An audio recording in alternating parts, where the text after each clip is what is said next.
welcome guys, welcome to Helm of Science, welcome to another episode of previous year question.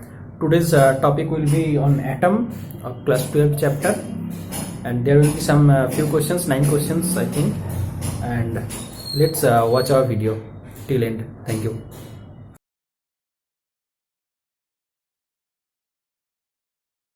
So in question number 1, it has asked to calculate the wave number. So we know the formula of wave number, that is 1 by r 1 by n1 square minus 1 by n2 square, right? And r is the Rydberg constant, which is given here as 10 to the power 7 meter inverse. So let's do it. Then 1 by lambda is equals 10 to the power 7, and here n1 will be 2 Balmer series hydrogen atom minus 1 by n2. The last line, it has asked the last line, that is from infinity. So 1 by infinity is 10 is equal to 0. This will be 0. So it remains only 1 by lambda is equal to 10 to the power 7 by 2 square is equal to 4. And 1 by 4 is equals 0.25 into 10 to the power 7 meter inverse. So this is our answer. So option A is correct.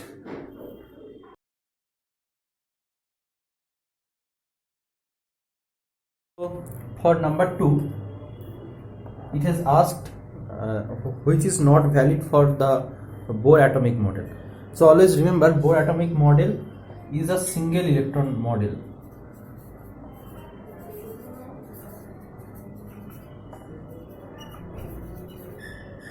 This is the main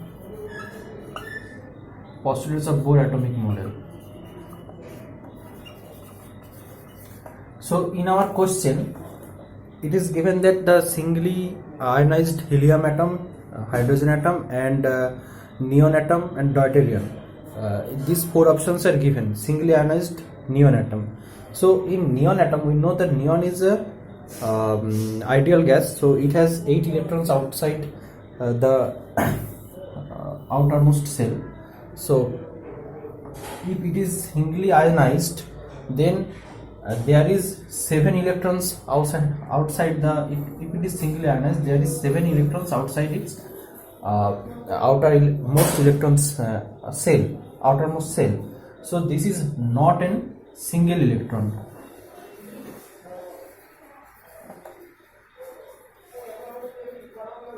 This is not a single electron model. So this singly ionized neon atom, it will not follow the Bohr atomic model. So our option D is correct answer. Okay.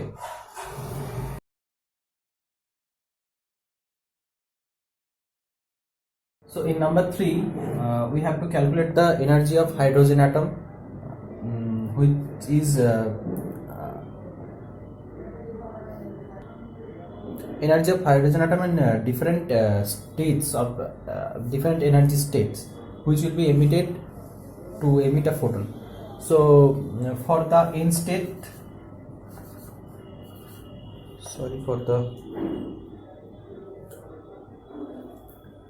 for the n state, energy is given by minus 13.6 by n square electron volt, right?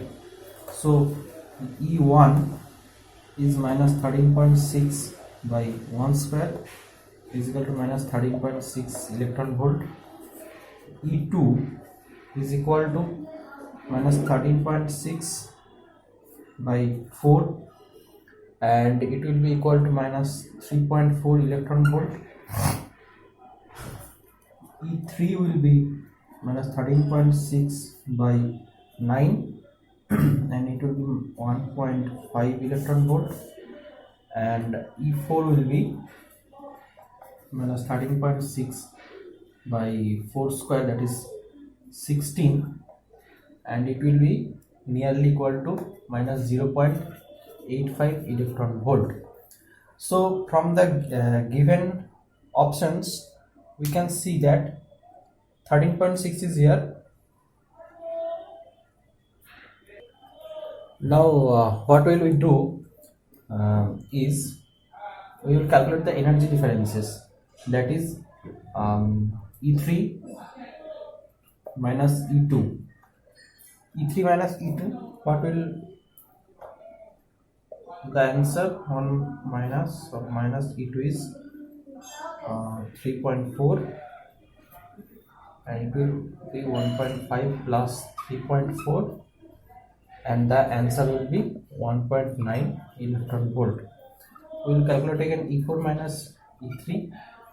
E4 is 0.85, minus of minus E3 is 1.5, and it will be 0.85 plus 1.5, and the answer will be 0.65 electron volt. So from this we can check that this is in our option 1.9, this is also in our option 0.65, and 13.6 is in our option. So the answer will be number C. Why number C? Because 11.1 is not in our option. So this could be the energy that can electron or a hydrogen can emit as a photon.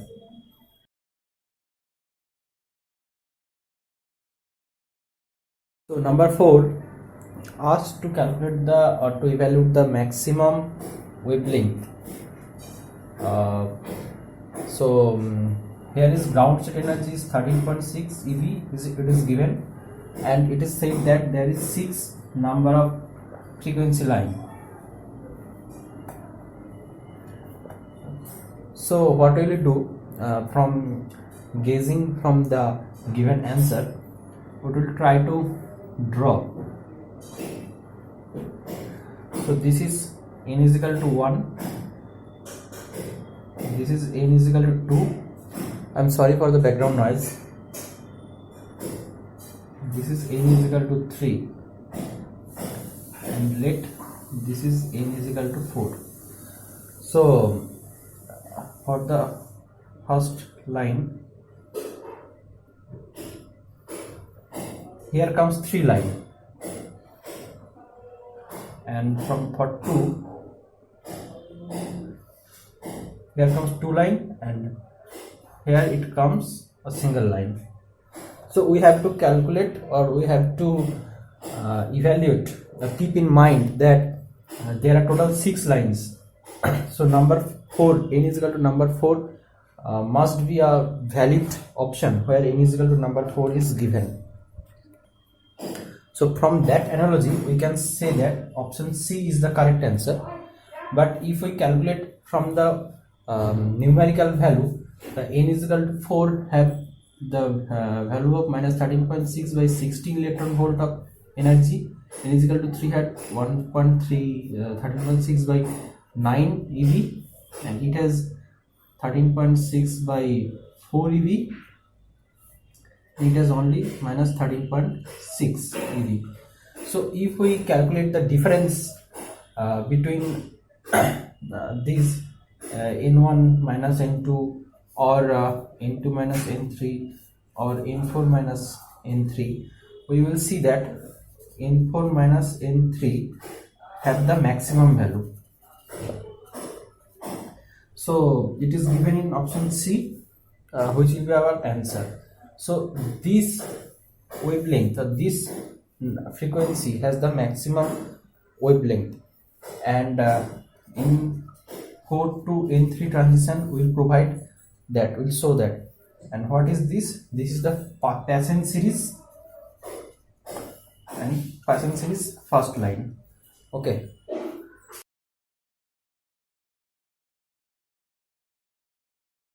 So in number 5, it's asked to calculate the velocity. What will be the velocity if there are some condition? What is the condition?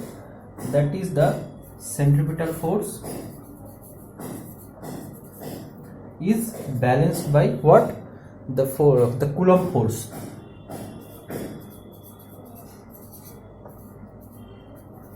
And in case of atom, what is the Coulomb force? The Coulomb force is nothing but the force of attraction between the nucleons and the electrons.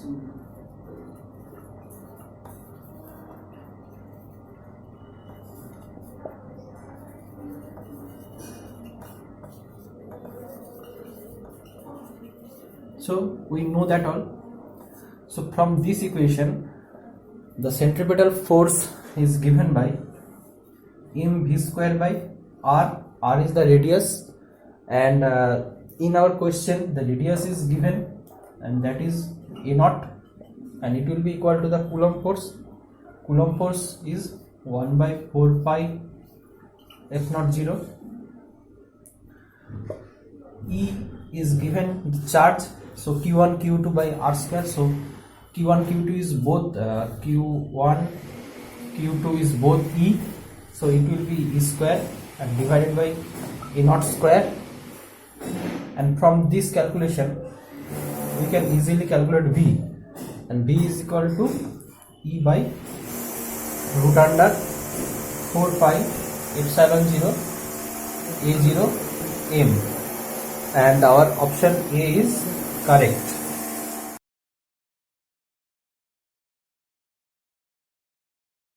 So in question number 6, it is given that the ionization potential of hydrogen atom is 13.6 electron volt, and the energy required to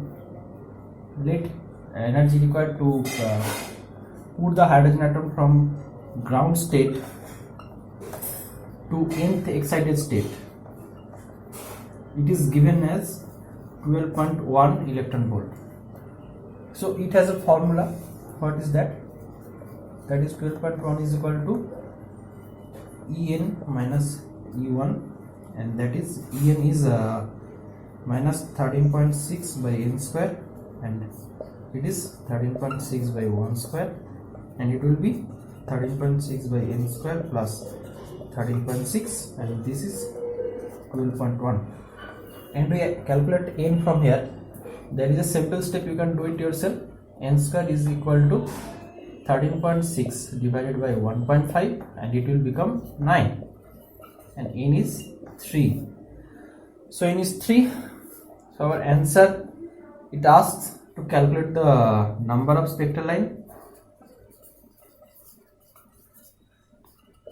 Number of spectral line will be n into n minus 1 by 2, and it will be 3. N is 3, 3 minus 1 is 2 by 2, and cancel out, and it will become 3. So there will be 3 number of spectral lines. So option C will be the correct answer.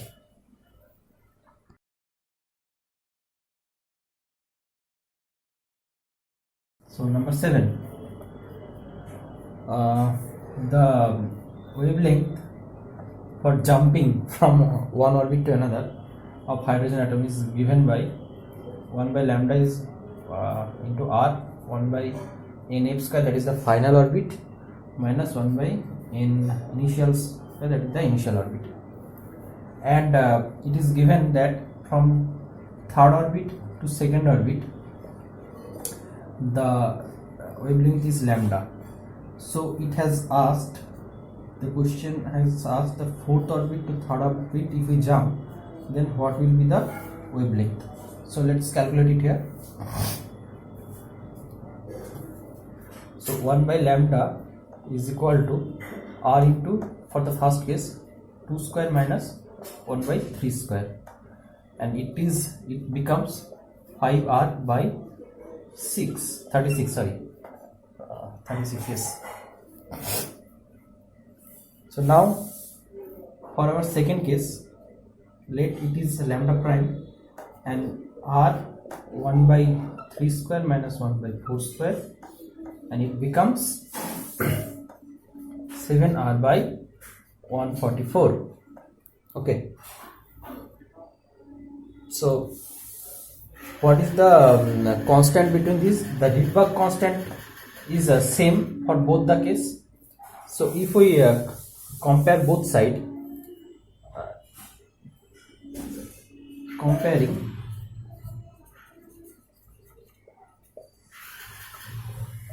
comparing both side,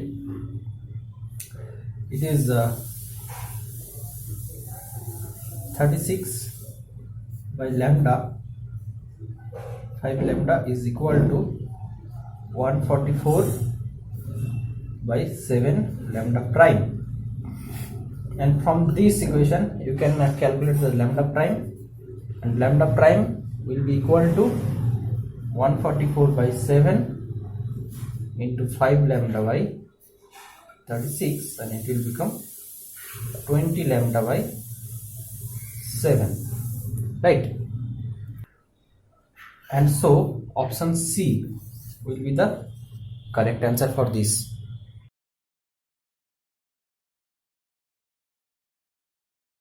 And number 8, in number 8 we can see that the question there is mentioned the interplanar separation.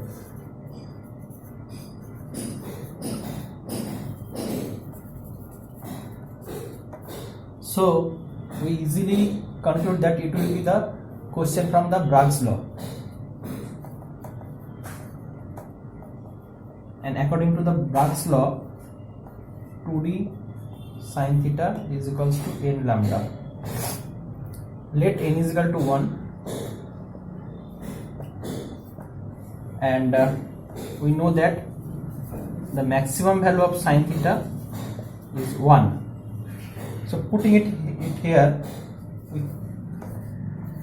2d becomes lambda, and this will be the maximum value, as this is the maximum value of this quantity, right? So so lambda max, this has been asked in the question, what is the maximum wavelength? Lambda max is equal to 2 into d, and the interplanar separation is given as 2.8 into 10 to the power minus 8 meter, and this will give the answer 5.6 into 10 to the minus 8 meter. So option B is the correct answer.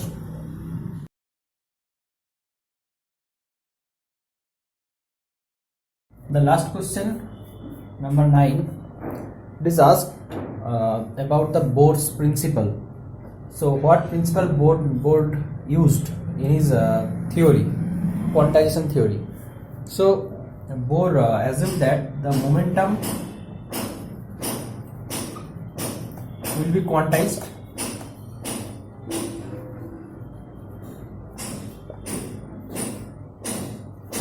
and it will be equal to the even multiple of h by 2 pi, where n is equal to 1, 2, 3, could be anything. So angular momentum is mvr, we know that. So mvr is equal to nh by 2 pi. So the angular momentum conservation or quantization is used here. So according to the option given, option B is the correct answer. Okay, so for today this was our class, and we will meet in the next video. Keep watching Helm of Science. Thank you.